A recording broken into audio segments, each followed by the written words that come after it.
طرح صحابہ کرام رضی اللہ تعالیٰ عنہم سے مروی ہے کہ انہوں نے نبی کریم سرور دو عالم صلی اللہ علیہ وسلم سے کسی نہ کسی طرح اس رات کی فضیلت کے بارے میں کوئی بات نہیں، اور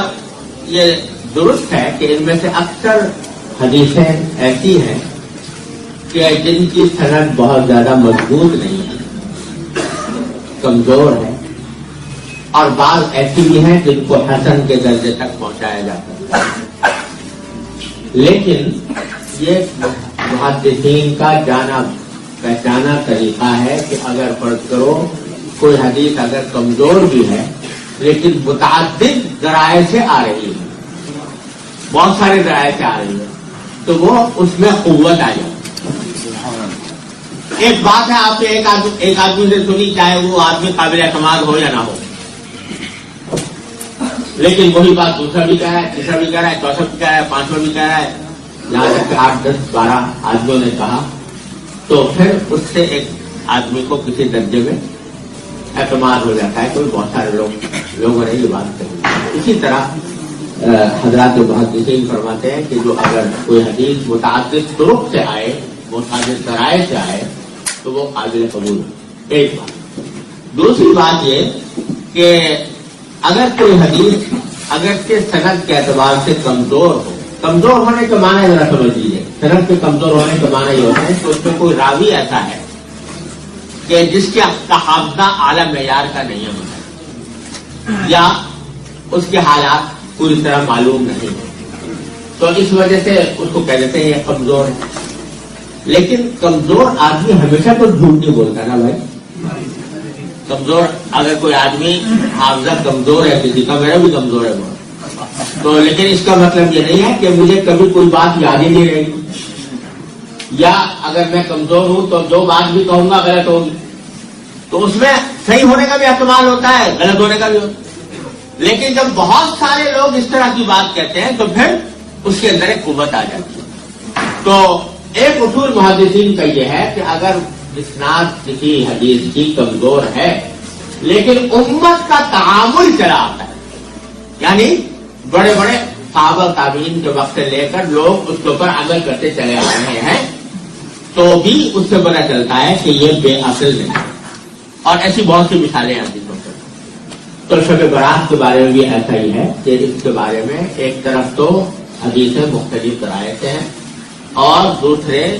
اس کے اوپر امت کا تعامل بھی چلا آتا ہے، لہذا صحیح بات یہ ہے کہ یہ رات فضیلت رکھتی ہے،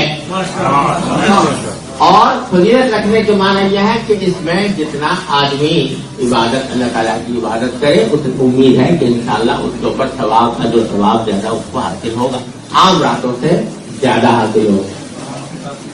اب یہ کہ بعض لوگوں نے اس کے اندر کچھ خاص طریقے بیان کر رکھے ہیں کہ شب برات کی خاص نماز ہوتی ہے، اس کا طریقہ یہ ہوتا ہے پہلی رکعت میں یہ پڑھا جاتا ہے، دوسری رکعت، اس کی کوئی اصل نہیں، یہ بے اصل بات۔ اسی طرح بعض لوگوں نے اس کو خرافات اپنی طرف سے داخل کر دی کہ جب تک حلوہ نہ پکے تو شب برات نہیں ہوتی، تو یہ ہمارے ہاں تو ہے، پتہ نہیں یہاں پر بلا ہے یا نہیں ہے، تو یہ سب فضول بات ہے، اس کی کوئی اصل نہیں۔ اسی طرح اس سے زیادہ خطرناک وہ آتش بازی وغیرہ، یہ بالکل ہی ناجائز کام ہے، لیکن عبادت آدمی زیادہ اہتمام کے ساتھ اس میں کرے تو زیادہ فضیلت ہے انشاءاللہ۔ اور عبادت کا حاصل یہ ہے کہ جتنا آدمی نماز، نفلی نمازیں زیادہ پڑھ لے، تلاوت زیادہ کر لے، دعائیں زیادہ کرے اللہ تبارک و تعالیٰ سے، اس میں وقت گزارا جائے۔ بعض مرتبہ ہمارے پاکستان میں اور آپ حضرات کے یہاں بھی اردو کے سارے مسائل وہیں سے آتے ہیں، تو اس لیے ہمارے یہاں یہ ہوتا ہے کہ شب برات کے موقع پر بڑے لمبے چوڑے جلسے ہو رہے ہیں، اور اس میں تقریبات ہو رہی ہیں، اور دعوتیں ہو رہی ہیں، اور دیگیں اتر رہی ہیں، اور دسترخوان بچھ رہے ہیں، تو یہ اس قسم کا کوئی کام جو ہے یہ نہ صرف یہ کہ کوئی سنت نہیں ہے، بلکہ یہ اس رات کو خامخواہ انتظامی کاموں میں ضائع کرنے کے مرادی ہے۔ کثرت سے میلادیں ہوتے ہیں جی، کثرت سے میلاد محفل ہوتے ہیں۔ اچھا ہاں، تو جب کوئی اس قسم کی محفلیں وغیرہ، یہ رات ہو کہ شب قدر ہو، لیلۃ القدر، ان کا بھی یہی حال ہے. وہ تو اس کام کے لیے ہے کہ آدمی بندہ گوشہ تنہائی میں بیٹھ کر اپنے اللہ سے رابطہ قائم کرے، وہ ہو اور اس کا اللہ ہو، تیسرا کوئی نہ ہو. یہ اصل میں اس کام کے لیے ہوتا ہے. اسی واسطے اس میں نفلوں کی جماعت بھی مکروہ ہے، جماعت بھی نہیں. مقصد یہ ہے کہ ہر بندہ اللہ سے اپنے رابطہ قائم کرے اور براہ راست قائم کرے، کسی واسطے کے بغیر قائم کرے. زیارت قبور کے بعد دوسرے جو مذاہب ہیں ان کے اندر اللہ میاں سے رابطہ قائم کرنا ہو تو پہلے پادری کے پاس جاؤ، اس کے لیے وہ رابطہ قائم کرائے گا، ہے نا. لیکن یہاں جو ہے رابطہ براہ راست اللہ کے ساتھ، بندہ اللہ کی طرف، اللہ تعالیٰ خود نماز پڑھے، دعا کرے، استغفار کرے، تلاوت کرے، یہ سارے کام خود کرے. یہ ہے صحیح طریقہ. ایک بات جو انہوں نے متوجہ کیا کہ قبرستان جانے کا معاملہ، کہ لوگ شب برات میں قبرستان کے اندر جانے کا بھی بڑا اہتمام کرتے ہیں بعض اوقات. صورت یہ ہے کہ ایک روایت میں ہے کہ رسول کریم صلی اللہ علیہ وسلم اس رات میں بقیع تشریف لے گئے. وہ روایت بھی اگرچہ سندن کمزور ہے لیکن بہرحال ایک روایت میں ہے. اگر اس کو مان لیں تو بھی میرے والد ماجد پر صلی اللہ تعالیٰ وسلم فرماتے ہیں کہ نبی کریم صلی اللہ علیہ وسلم سے جو بات جس درجے میں ثابت ہے اس درجے ہی پہ اس کو رکھنا ضروری ہے. ساری زندگی میں ایک واقعہ کہ شب برات میں آپ قبرستان تشریف لیں، ساری زندگی میں ایک مرتبہ یہ واقعہ بیان کیا. تو میرے والد والد فرمایا کرتے تھے لہذا اس کو کوئی سنت مستمرہ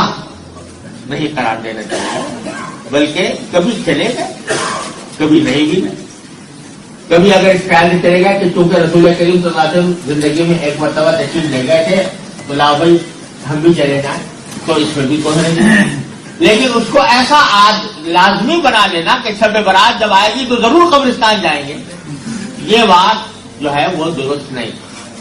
یہ درست نہیں. تو اس لیے اگر کوئی چلا جائے تو اس کے اوپر نکیل بھی نہیں کرنی چاہیے بہت زیادہ، لیکن اگر نہ جائے تو بھی کوئی نکیل نہیں. اہتمام کر کے جو قافلے بنا کر اور اس کے اندر چراغاں کر کے جانا جو ہے یہ مناسب نہیں ہے، یہ مناسب طریقہ نہیں. ایک بات آخری شب برات سے متعلق یہ ہے کہ 15 شعبان کا روزہ، تو 15 شعبان کے روزے کے بارے میں گزارش کیا ہے کہ ایک حدیث ہے جس میں 15 شعبان کے روزے کی فضیلت بیان ہوئی ہے، لیکن وہ بہت ہی زیادہ ضعیف حدیث ہے اور محدثین نے فقہا نے اس کے اوپر عمل نہیں.